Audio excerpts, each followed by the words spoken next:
மலையக மக்களுடைய தோட்ட தொழிலாளர்களுடைய சம்பள பிரச்சனை பெரிய பிரச்சனையாக இருந்தது. அதற்கான தீர்வும் கிட்டத்தட்ட கிடைத்து விட்டது. இந்த கேள்வியிலே ஒரு சிக்கலை நான் எதிர்கொள்கிறேன் என்றால் 1700 ரூபாவை மேதின மேடையிலே அறிவித்ததன் ஊடாக நீங்கள் சொல்வது போல தேர்தலை இலக்கு வைத்த ஒரு நாட்டின் தலைவரை கொண்டு வந்து நாங்கள் இதை அறிவித்துட்டோம் என்ற ஒரு வெற்றி கொண்டாட்டமாக அது காட்டப்பட்டது.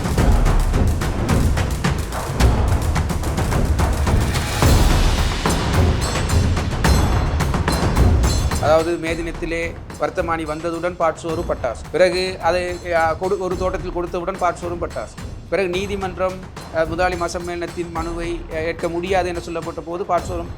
இப்போது உயர்நீதிமன்றம் வழக்கை தள்ளி வைத்திருக்கிறது. எனவே அதுவரைக்கும் இவர்கள் இந்த சம்பளத்தை கொடுக்க போவதில்லை. எனவே இந்த நாட்டுக்கு கூலிகளாக இந்த மக்கள் அழைத்து வரப்பட்டார்கள், கூலி வேலைக்காக அழைத்து வரப்பட்டார்கள் என்பது மாற்று கருத்து இல்லை. ஆனால் அடிப்படை விஷயமான இந்த கூலி முறைமையிலிருந்து மாற்றம் காணாது இந்த அரசியல் தொழிற்சங்க தரப்புகள் அதனையே ஒரு கோரிக்கை வைப்பதை நான் தவறாக பார்க்கிறேன். 1940ஆம் ஆண்டு எங்களது முதல் தியாகி, மலையக தியாகி முல்லையா கோவிந்தன் மறைந்தார் என முல்லையா கோவிந்தனை தொடர்ச்சியாக பலரும் நினைவு கூர்ந்து பேசுவதுண்டு. முல்லையா கோவிந்தன் ஏன் இறந்தார் என்பது நிறைய பேருக்கு தெரியாது. முல்லையா கோவிந்தன் 1940ஆம் ஆண்டு இறந்தது 10% சம்பள உயர்வு. தற்போது வடக்கு கிழக்கில் தமிழ் பொது வேட்பாளர் ஒருவரை தெரிவு செய்வதில் மிக மும்முரமான வேலைகள் நடந்து கொண்டிருக்கின்றன. அப்படியே அவர்கள் நிறுத்தினாலும் கூட அவர்களை நோக்கி மலையக தமிழ் மக்களின் வாக்கு செல்லும் என எதிர்பார்க்க முடியாது. எதிர்வரும் ஜனாதிபதி தேர்தலில் உங்களுடைய ஆதரவு யாருக்கு? மலையக தமிழர்கள் எந்த விதத்திலும் இலங்கை ஜனாதிபதியாகிவிட முடியாது. அதே நேரத்தில் ஜனாதிபதியாக வருபவர்களுக்கு வெறுமனே நாங்கள். ஒருவன் செய்தி சேவை நேயர்களுக்கு வணக்கம். இன்றைய எமது அரசியல் நிகழ்வில் முன்னாள் நாடாளுமன்ற உறுப்பினரும் அரசியல் செயற்பாட்டாளருமான மயில்வாகனம் திலகராஜ் எமது கலையகத்திற்கு வருகை தந்துள்ளார். வணக்கம் திலகராஜ். வணக்கம். இன்றைய சமகால அரசியல் நிகழ்வுகளில் நடைபெறவுள்ள ஜனாதிபதி தேர்தல் என்பது மிக முக்கியமான ஒன்றாக அமைந்துள்ளது. இந்த ஜனாதிபதி தேர்தலில் தற்போதைய ஜனாதிபதி ரணில் விக்ரமசிங்க போட்டியிடுவாரா இல்லையா என்பது இன்னுமுமே கேள்விக்குறியாகவே உள்ளது. ஆகவே சஜித் பிரேமதாச, அனுரகுமார திசாநாயக்க இவர்கள் இருவரும் ஜனாதிபதி தேர்தலில் போட்டியிடுவார்கள் என்பது உறுதியாக தெரிய வருகிறது. தற்போதைய அரசியல் நிகழ்வுகளை பற்றி உங்களுடைய எண்ணக்கரு என்ன? என்ன நடக்கிறது? இந்த முறை இடம்பெற உள்ளதாக எண்ணப்படுகின்ற ஜனாதிபதி தேர்தல் நீங்கள் குறிப்பிட்டது போல ஒரு நிச்சயமற்ற சூழலிலே நிச்சயமற்ற அரசியல் பின்னணிகளோடு நடைபெற உள்ளதாகத்தான் தெரிகிறது. அதிலும் குறிப்பாக எதிர்க்கட்சி தரப்பில் இருக்கக்கூடிய அனுரகுமார, சஜித் பிரேமதாச போன்றவர்கள் தங்களை ஏற்கனவே 2-3 ஆண்டுகளுக்கு முன்பதாகவே தாங்கள் ஜனாதிபதி வேட்பாளர் அறிவித்துள்ள நிலையில் ரணில் விக்ரமசிங்க அவர்கள் எதிர்பாராத விதமாக ஜனாதிபதியாகி இன்று தேர்தல் களத்திலே இறங்குவாரா என்பது கேள்விக்குறியாக இருக்கிறது. பெரும்பாலும் அவர் தேர்தல் களத்தில் இறங்குவதற்கான சூழல் தான் தெரிகின்றது. இந்த நிலையில் இதனை மும்முனை போட்டி என்பதாக மாத்திரமே நாங்கள் பார்த்து கொண்டிருக்கும் போதுதான் இந்த மும்முனை போட்டியிலிருந்து நாங்கள் வைத்துக்கொள்ளும் ரணில் விக்ரமசிங்க அவர்கள் போட்டியிடுகிறார் என. அவர் போட்டியிட்டாலும் கூட இந்த மும்முனை போட்டியை மாறுபாடு செய்யக்கூடிய அந்த ஃபார்முலா என சொல்லக்கூடிய இவர்களில் யார் வெல்வார்கள் என்கின்ற ஃபார்முலாவை மாற்றக்கூடிய பின்னணி பி டீம் என நாங்கள் சொல்லலாம். அதனை இந்த அணிகளே கொண்டிருக்கக்கூடிய ஒரு தன்மையும் காணப்படுகிறது. அவை எவ்வாறு களமிறங்குகின்றன என்கின்ற அடிப்படையில் தான் நான் நினைக்கிறேன் அடுத்த ஜனாதிபதி யாராக இருப்பார் என்பது தெரிவாகும். அல்லது இதுவரை காலமும் இலங்கை வரலாற்றிலே கிடைக்கப்பெறாத ஒரு பெருவேறு ஜனாதிபதி தேர்தலினூடாக வெளிப்பட்டு மாறுபட்ட தீர்மானங்களை எடுக்கக்கூடிய அரசியலமைப்பு மாற்றத்திற்கு கூட ஒரு சர்வதேச மத்தியஸ்தத்துடனான ஒரு கண்காணிப்புடனான ஒரு அரசாங்கம் அமையக்கூடிய ஒரு சூழல் கூட இலங்கையில் ஏற்படுவதற்கான வாய்ப்பு இருக்கிறது. நேற்றைய தினம் ஜனாதிபதியின் பதவிக்காலத்தை நீடிக்க முடியுமா என்பது தொடர்பாக முன்வைக்கப்பட்ட மனு நிராகரிக்கப்பட்டிருந்தது. அது தொடர்பில் உங்களுடைய அரசியலமைப்பு தொடர்பில் உங்களுடைய கருத்து?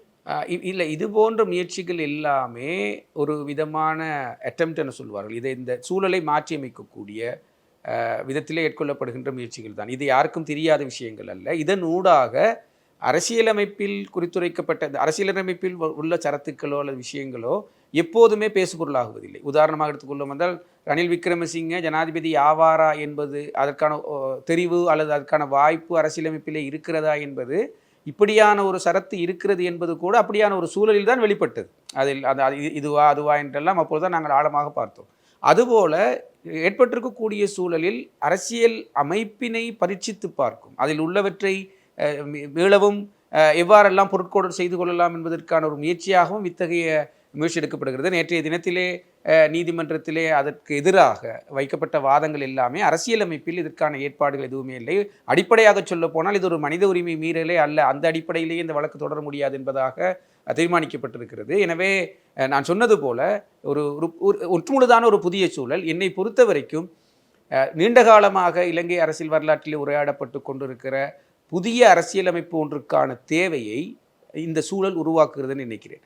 ஏற்கனவே சமூக திகில்நிலை கிரைசிஸ் என சொல்லக்கூடியதாக மாறி அது ஒரு பொருளாதார கிளர்ச்சியாக அல்லது ஒரு பிரச்சனையாக பெருவாக உருவெடுத்து பொதுமக்களுக்கு சென்ற விஷயம் அரச வீழ்ச்சியை நோக்கி சென்றது. அந்த நிலையில்தான் அரசியல் குழப்ப நிலை உருவாகி அத்தகைய ஜனாதிபதி அவர்களே சொல்லுகிறார், இந்த நாட்டிலே அரசியல் ரீதியாக ஏற்பட்ட அவர் சொல்லுவார் தேசப்பாலன கடா வெற்றிமை என சிங்களத்தில் அதை சொல்லுகிறார். அப்படியான ஒரு சூழல் உருவாகவும் தான் என்னை போன்ற தனியொருவனாக பாராளுமன்றத்தில் இருந்த ஒருவர் ஜனாதிபதியாக வேண்டிய ஒரு சூழ்நிலை உருவானது. எனவே முற்றுமுழுதாக மாறுபட்ட இலங்கை சூழல் கடந்த 2-3 வருடங்களாக இடம்பெற்று வரக்கூடிய நிலையில் இவ்வாறான பரீட்சார்த்த முயற்சிகளினூடாக பரீட்சித்து பார்ப்பதனூடாக ஒரு வழியை கண்டடையலாம் என்பதான ஒரு முயற்சிகள் தான் என்று நினைக்கிறேன். ஆனால் நான் சொல்லிக்கொண்டு வந்தது போல இதற்கான தீர்வு என்பது இலங்கை வேண்டி நிற்கிற புதிய அரசியலமைப்பு. அந்த புதிய அரசியலமைப்பு என்பது முயற்சி எல்லாம் கூட கடந்த காலங்களில் இருக்கின்ற அரசியலமைப்பை திருத்தி அமைப்பதனூடாக அமெண்ட்மெண்ட் ஊடாக செய்வதற்கு முயற்சி எடுத்தார்கள். அவ்வாறு இல்லாமல் புத்தாக்கமாக இன்னோவேட்டிவாக அரசியலமைப்பை உருவாக்குவது ஒன்றுதான் இலங்கையின் இனப்பிரச்சினை தீர்வுக்கு மாத்திரமல்ல அடிப்படை சமூக பொருளாதார கட்டமைப்புக்கும் இந்த அரசியல் ஸ்திரத்தன்மையுடனான ஒரு நல்ல நிர்வாகத்தை ஆட்சி நிர்வாகத்தை கொண்டு போவதற்கான வழியை ஏற்படுத்தும் நினைக்கிறேன். தற்போதைய இந்த தேர்தல் நாடகங்களில் அரசியல் கட்சி தாவல்கள் நடைபெற்ற வண்ணமாகவே இருக்கின்றன. தற்போது சஜித் பிரேமதாசவை சுற்றி வர முஸ்லிம் மக்களும் மலையக தமிழ் மக்களும் இருப்பதாக தெரிய வருகிறது. இது இறுதி நேரத்தில் மாறுமா அல்லது இந்த நிலைப்பாடு இப்படியே இருக்குமா? அது தொடர்பில் உங்களுடைய கருத்து என்ன? மலையக தமிழரை பிரதிநிதித்துவப்படுத்தக்கூடிய அரசியலாக இருக்கட்டும் அல்லது முஸ்லிம்களை பிரதிநிதித்துவப்படுத்த அரசியலாக இருக்கட்டும், ஒரு கட்டத்தில் வடகிழக்கு தமிழ் மக்களை பிரதிநிதித்துவப்படுத்தக்கூடிய அரசியலாக இருக்கட்டும், ஜனாதிபதி தேர்தல் என்று வருகிற போது அவர்கள் எடுக்கின்ற ஸ்டெப் என்பது அவர்கள் எடுக்கின்ற வழிமுறைகள் என்பது எப்போதும் யார் வெல்வார்கள் என்பதை ஓரளவு அனுமானித்து அந்த நேரத்திலே அதற்கான முயற்சியை மேற்கொள்வது. அது 2005 ரணில் விக்ரமசிங்கவை ஆதரிப்பதற்கு அடுத்த முயற்சியாக இருக்கட்டும், 2010 அது சரத் பொன்சேகாவாக மாறியதாக இருக்கட்டும், 2015 மைத்ரிபாலவாக இருக்கட்டும், அல்லது 2020 திரும்பவும் சஜித் பிரேமதாசவாக இருக்கட்டும், இந்த நிலைமைகள் மாறும். ஆனால் 2020 பொறுத்த வரைக்கும் மிக தெளிவாக கோட்டபாய அவர்கள் வெல்லப்போகிறார் என்று தெரிந்த போதும் கூட இந்த தரப்பினர் அவரோடு சேர்வதிலிருந்து ஒரு சிலர் சேர்ந்திருந்தார்கள், ஒரு தயக்கம் காட்டியிருந்தார்கள். ஆனால் இப்போதைய சூழ்நிலையில் ரணில் விக்ரமசிங்க அவர்கள் வகுத்து கொண்டு வருகிற வியூகம் இந்த நீதிமன்ற முயற்சிகளாக இருக்கட்டும் அல்லது நேற்று முன்தினம் பொது பெரமுனுடனான ஒரு பொது கலந்துரையாடல் அதற்கு பின்னதான பசில் அவர்களின் உரையெல்லாம் பார்க்கின்ற போது ரணில் விக்ரமசிங்க வெற்றி பெறுகின்ற ஒரு சூழல் தெரியுமாக இருந்தால் இவர்கள் மாறி வருவதற்கான வாய்ப்புகள் இருக்கிறது. நீங்கள் சொல்லுகின்ற மலையக முஸ்லிம் தரப்புகள் மாத்திரமல்ல, அவர்களோடு சேராத பட்சத்திலும் கூட ஜனாதிபதி தேர்தலில் பொது வேட்பாளர் என பேசிக்கொண்டிருக்கின்ற தமிழர் தரப்பு அரசியலும் கூட இதில் ஏதேனும் ஒரு முடிவை எடுப்பதற்கான வாய்ப்புகள் இருக்கிறது. எனவே ஜனாதிபதி தேர்தலை பொறுத்த வரைக்கும் மறுபுறமாக சொன்னால் இலங்கையின் சிறுபான்மை தேசிய இனங்கள் தாங்கள் அந்த இடத்திற்கு எந்த காலத்திலும் வரவே முடியாது என்கின்ற ஸ்திரமான ஒரு சூழ்நிலை இருக்கிற நிலையில் யார் வெற்றி பெறுவாரோ அவர்களை நோக்கி நகர்வதற்கான வாய்ப்புகள் அதிகமாகவே இருக்கின்றன. அடுத்ததாக அண்மையில் ரணில் விக்ரமசிங்க நாட்டிற்கு ஒரு நற்செய்தி என தெரிவித்து ஒரு நற்செய்தியை தெரிவித்திருந்தார். இன்று போல் ஒரு நாளில்தான் சுமார் 3 வருடங்களுக்கு முன்னர் கோட்டாபய ராஜபக்ஷ பதவி விலகி இருந்தார். ரணில் விக்ரமசிங்கவின் நற்செய்தியின்படி நாடு வங்குரோத்து நிலையிலிருந்து முன்னோக்கி வந்து விட்டதா இந்த 3 வருடங்களில்? இல்லை, நாடு வங்குரோத்து நிலையிலிருந்து வருவதற்கு இந்த 3 வருடங்கள் அல்ல, அவரது கருத்துப்படியே 2048 ஆகும். அதுதான் அவர் யாரும் எதிர்பார்க்க முடியாத கேள்வி கேட்காத ஆனால் யதார்த்தபூர்வமான ஒரு இலக்கை வைத்துவிட்டு தான் அவர் வேலை செய்து கொண்டிருக்கிறார். இலங்கை எப்போது அபிவிருத்தி அடைந்த நாடாகும் என்றால் 2048 என்கின்ற ஒரு எல்லையை அவர் கொடுத்து விட்டிருக்கிறார். ஏன்னா அதற்குள் நடைபெறுகின்ற எந்த விதமான பொருளாதார முன்னேற்றத்தையும் நாங்கள் வரவேற்க வேண்டும் என்பதுதான் நிலைப்பாடு. அந்த வகையில் இந்த நற்செய்தியில் பொருளாதாரம் வளர்ந்து விட்டதான ஒரு நற்செய்தி அங்கே இல்லை. நாங்கள் கடன் கட்டுவதை தாமதிக்கலாம் என்பது கூட எங்களுக்கான ஒரு நற்செய்தியாக ஆகிற அளவுக்கு நாடு வங்குரோத்து நிலை அடைந்திருக்கிறது. எனவே எங்களுக்கு கடன் தயாராக இருக்கிறார்கள், நான் ஏற்கனவே வாங்கிய கடனை கொஞ்சம் தாமதித்து தரலாம் என சொல்கிறார்கள் என்பதெல்லாம் எங்களது வளர்ச்சி போக்குக்கான திசையை காட்டுமே ஒன்றி அது வளர்ச்சி போக்கே அல்ல. எங்களை பொறுத்த வரைக்கும் இலங்கை கடந்த 10 ஆண்டுகளுக்கு முன்னிருந்த ஒரு பொருளாதார நிலையை மீண்டும் அடைந்து கொள்வதற்கு இன்னும் 20 ஆண்டுகள் செல்லும் என்பதாகத்தான் நான் உணர்கிறேன். தற்போது வடக்கு கிழக்கில் தமிழ் பொது வேட்பாளர் ஒருவரை தெரிவு செய்வதில் மிக மும்முரமான வேலைகள் நடந்து கொண்டிருக்கின்றன. இந்த சந்தர்ப்பத்தில் மலையக தமிழ் மக்களுடைய வாக்குகள் இந்த தேர்தலில் எவ்வாறு முக்கியத்துவம் அளிக்கின்றன? வடகிழக்கில் தமிழ் பொது வேட்பாளரை நிறுத்துவார்களா இல்லையா என்பது இன்றும் ஒரு விவாதத்துக்குரிய விடயமாக அல்லது பேசுபொருளாக இருந்து வருகிறது. அப்படியே அவர்கள் நிறுத்தினாலும் கூட அவர்களை நோக்கி மலையக தமிழ் மக்களின் வாக்கு செல்லும் என எதிர்பார்க்க முடியாது. அதற்கான அடிப்படை காரணம் அவர்களுக்கு அது விருப்பம் இல்லாமல் இல்லை. அந்த பொது வேட்பாளர் உரையாடலில் இதுவரை தமிழர்கள் என்கின்ற அடிப்படையில் மலையக தமிழ் தரப்பினரோடும் ஏதும் பேச்சுவார்த்தை நடத்தியதாக நான் அறிய இல்லை. அப்படி ஒரு விஷயம். எனவே தமிழர் தரப்பு நாங்கள் பொது வேட்பாளரை நிறுத்துகிறோம் என கோட்பாட்டை முன்னிறுத்துவர்கள் குறைந்தபட்சம் மலையக தமிழர்களும் தமிழர்கள் தான், அவர்களும் பிரச்சனையும் உள்வாங்கிய அப்படியான ஒரு பொது வேட்பாளரை முன்வைப்போம், அவர்களது பிரச்சனையை சேர்த்து இந்த கருத்து தளத்திலே முன்வைப்போம் என்கின்ற ஒரு சிந்தனைக்கு கூட வராத நிலையில் அவர்களது வாக்குகளை எதிர்பார்ப்பதோ அல்லது அது செல்வாக்கு செலுத்தும் என்பதோ முடியாது. ஆனால் 2005ஆம் ஆண்டு நடைபெற்றது போல இந்த அடுத்தது இந்த தமிழ் பொது வேட்பாளர் என்பது ஒரு புதிய விஷயம் அல்ல. இதற்கு முன்பதாக 2-3 தடவைகள் நடந்திருக்கின்றன. ஜிஜி பொன்னம்பலம் அவர்கள் வேட்பாளராக இருந்திருக்கட்டும், அதுக்கு பிறகு சிவாஜிலிங்கம் வேட்பாளராக இருந்திருக்கும். ஒரு குறியீடாக அடையாளமாகத்தான் இருந்திருக்கிறது. இந்த தேர்தலை பொறுத்த வரைக்கும் இன்னும் வலுவாக அதனை முன்வைப்பதற்கு முயற்சிக்கிறார்கள். எனவே தமிழ் தரப்பை பொறுத்த வரைக்கும் தங்களது தமிழர் பிரச்சனை என்பது தங்களது பிரச்சனை மாத்திரம்தான் என்கின்ற மனநிலையில் தொடர்ச்சியாக இந்த பொது வேட்பாளர் விஷயம் வரை தொடர்ச்சியாக இயங்கும் வரை மலையகத் தமிழரின் வாக்குகள் அந்த பக்கம் வருவதற்கான சாத்தியக்கூறுகள் இல்லை. அல்லது மலையகத் தமிழரின் வாக்குகள் தேசிய மட்டத்திற்கு செல்வாக்கு செலுத்துகின்ற தன்மையை அந்த வடகிழக்கு தமிழர் தரப்பு எந்த விதமான பாதிப்பை ஏற்படுத்த போகும். மலையக மக்களுடைய தோட்ட தொழிலாளர்களுடைய சம்பள பிரச்சனை பெரிய பிரச்சனையாக இருந்தது. அதற்கான தீர்வும் கிட்டத்தட்ட கிடைத்து விட்டது. ஆக இது தேர்தலுக்கான ஒரு வியூகமாக இருக்குமா? இந்த கேள்வியிலே ஒரு சிக்கலை நான் எதிர்கொள்கிறேன். என்னென்றால், இந்த பிரச்சனை தீர்க்கப்பட்டு விட்டது. என்னை பொறுத்த வரைக்கும் மலையகத்தில் தீர்க்கப்பட வேண்டிய நிரந்தரமான பிரச்சனையாக இது இருந்து வருகிறது என்பதுதான் இது தெரியும். 1700 ரூபாவை மேதின மேடையிலே அறிவித்ததன் ஊடாக நீங்கள் சொல்வது போல தேர்தலை இலக்கு வைத்த ஒரு நாட்டின் தலைவரை கொண்டு வந்து நாங்கள் இதை அறிவித்துட்டோம் என்ற ஒரு வெற்றி கொண்டாட்டமாக அது காட்டப்பட்டது. இது ஒன்றும் புதிய விஷயம் கிடையாது. இது நான் உதாரணமாக சொல்லுவேன். 1940ஆம் ஆண்டு எங்களது முதல் தியாகி, மலையக தியாகி முல்லையா கோவிந்தன் மறைந்தார் என முல்லையா கோவிந்தனை தொடர்ச்சியாக பலரும் நினைவு கூர்ந்து பேசுவதுண்டு.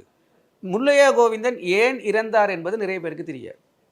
முல்லையா கோவிந்தன் 1940ஆம் ஆண்டு இறந்தது 10% சம்பள உயர்வுக்காக. இன்று அதை நாங்கள் 1700 ரூபாய்னு பேசிக்கொள்கிறோம். என்னை பொறுத்த வரைக்கும் இந்த 80 ஆண்டு காலப்பகுதியில் தொகை மாறி இருக்கிறதே தவிர, இந்த தொகை மாறி இருக்கிறதே தவிர பிரச்சனை ஒன்றாகவேத்தான் இருக்கிறது. அது பொருளாதார வளர்ச்சியுடன் பொருளாதார மாற்றங்களுடன் ஏற்பட்டிருக்கக்கூடிய மாற்றம். எனவே இந்த நாட்டுக்கு கூலிகளாக இந்த மக்கள் அழைத்து வரப்பட்டார்கள், கூலி வேலைக்காக அழைத்து வரப்பட்டார்கள் என்பது மாற்று கருத்து இல்லை. ஆனால் அந்த சமூகம் தன்னை அந்த நிலையிலிருந்து மாற்றுப்படுத்தி வேறொரு அரசியல் சமூகமாக மாற்றிக்கொண்டு தன்னால் இயன்ற வகையில் முன்கொண்டு செல்லுகின்ற போக்கை வெளிப்படுத்தி தான் நாங்கள் பாராளுமன்றம், நீதிமன்றம் என பல்வேறு இடங்களிலே அதற்குரிய பதவிகளையோ பொறுப்புகளையோ வசிக்கின்றோம், பல்வேறு பிரச்சனைகளுக்கு மத்தியிலும். ஆனால் அடிப்படை விஷயமான இந்த கூலி முறைமையிலிருந்து மாற்றம் காணாது இந்த அரசியல் தொழிற்சங்க தரப்புகள் அதனையே ஒரு கோரிக்கை வைப்பதை நான் தவறாக பார்க்கிறேன். அதாவது எங்களுக்கு கூலி தொகையாக இவ்வளவு நாட்கூலியை கொடு என ஆண்டாண்டு காலமாக கேட்டுக்கொண்டிருப்பதை விடுத்து இது ஒரு பிழையான முறை. இப்பொழுது கூட நீங்கள் வெற்றியை நினைக்கக்கூடியதாக அளவு அவர் வெற்றியாகத்தான் காட்டுகிறார்கள். அதாவது மே தினத்திலே வர்த்தமானி வந்ததுடன் பாட்சோறும் பட்டாசும், பிறகு அதை ஒரு தோட்டத்தில் கொடுத்தவுடன் பாட்சோறும் பட்டாசும், பிறகு நீதிமன்றம் முதலாளி சம்மேளனத்தின் மனுவை ஏற்க முடியாது என சொல்லப்பட்ட போது பாட்சோறும். இப்போது உயர்நீதிமன்றம் இடைக்கால தடை உத்தரவை விதித்து 2025 பிப்ரவரி வரைக்கும் வழக்கை தள்ளி வைத்திருக்கிறது. எனவே அதுவரைக்கும் இவர்கள் இந்த சம்பளத்தை கொடுக்க போவது இல்லை.